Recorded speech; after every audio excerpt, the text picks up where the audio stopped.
এটা বিশ্বনবীর সবচাইতে প্রিয় দোয়া ছিল। নবী যখন তাওয়াফ করতেন, প্রতিটা তাওয়াফে তিনি এই দোয়াটা পড়তেন।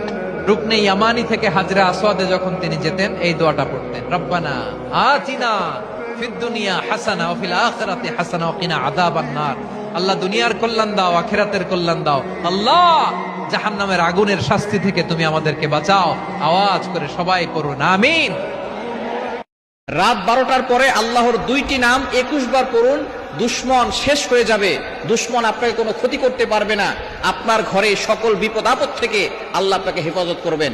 আল্লাহর গুণবাচক দুইটা নাম রয়েছে। এই গুণবাচক নাম করে আল্লাহর কাছে দোয়া করলে আল্লাহ পাক রব্বুল আলামিন সেই দোয়াগুলো কবুল করেন। আল্লাহ পাক রব্বুল আলামিন নিজে বলে দিয়েছেন, কোরআন খুলেন 9 নম্বর পারা 13 নম্বর পৃষ্ঠা 4 নম্বর লাইন, সূরা আরাফের 180 নম্বর আয়াতে রব্বুল আলামিন বলেন, ওয়ালিল্লাহিল আসমাউল হুসনা ফাদউহু বিহা। আল্লাহ পাক রব্বুল আলামিনের গুণবাচক কিছু নাম রয়েছে। এই নাম করে কোনো ব্যক্তি যদি দোয়া করে, আল্লাহ পাক রব্বুল আলামিন তার সকল দোয়াগুলো কবুল করে নেন। গুরুত্বপূর্ণ দুইটা নাম। অনেক সময় আমরা বিপদে পড়ে যাই, অনেক সময় দুশ্মন আমাদেরকে ক্ষতি করে বিপদে ফেলতে চায়, অনেক সময় জাদু করে, অনেক সময় ব্ল্যাক ম্যাজিক করে, কুফরি কালাম করে। অনেক দুশ্মনরা আমাদেরকে ক্ষতি করার জন্য ওত পেতে বসে থাকে। আপনি যদি রাত 12টার পরে, অর্থাৎ শেষ সময়, মধ্যভাগের পরে শেষ সময়, এই সময় যদি আল্লাহর দুইটি গুণবাচক নাম পড়তে পারেন, আল্লাহ পাক রব্বুল আলামিন দুশ্মনের ক্ষতি থেকে আপনাকে হেফাজত করবেন এবং দুশ্মন চিরতরে শেষ হয়ে যাবে। দুশ্মন অনেক সময় আমাদেরকে ক্ষতি করতে চায়। ভালো মানুষের দুশ্মন বেশি। আপনি ভালো মানুষ, দেখবেন আপনার দুশ্মন বেশি। নবীজি সাল্লাল্লাহু আলাইহি ওয়াসাল্লামের মতো ভালো মানুষ, ভালো নবী দুনিয়াতে কেউ আসে নাই। নবীজি সাল্লাল্লাহু আলাইহি ওয়াসাল্লামের দুশ্মন কম ছিল না, বেশি ছিল? আবু জাহল, উতবা, শাইবা মিলে নবী সাল্লাল্লাহু আলাইহি ওয়াসাল্লামকে হত্যা করার জন্য সামনে অগ্রসর হয়েছে। সুতরাং আপনি যত ভালো হবেন, আপনার দুশ্মন তত বেশি হবে। তবে আল্লাহর উপরে ভরসা রাখবেন, আল্লাহ আপনাকে হেফাজত করবে যদি একই সাথে আপনি আমল করতে পারেন।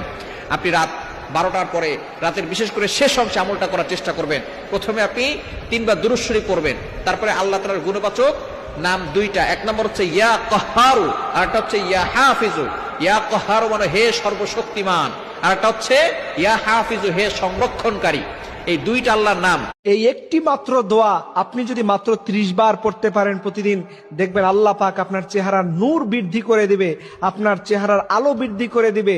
শরীরে যত রোগ আছে সব রোগগুলো সেরে যাবে। আপনি পড়বেন বিসমিল্লাহিল আযীম ওয়া বিহামদিহি লা হাওলা ওয়ালা কুওয়াতা ইল্লা বিল্লাহ।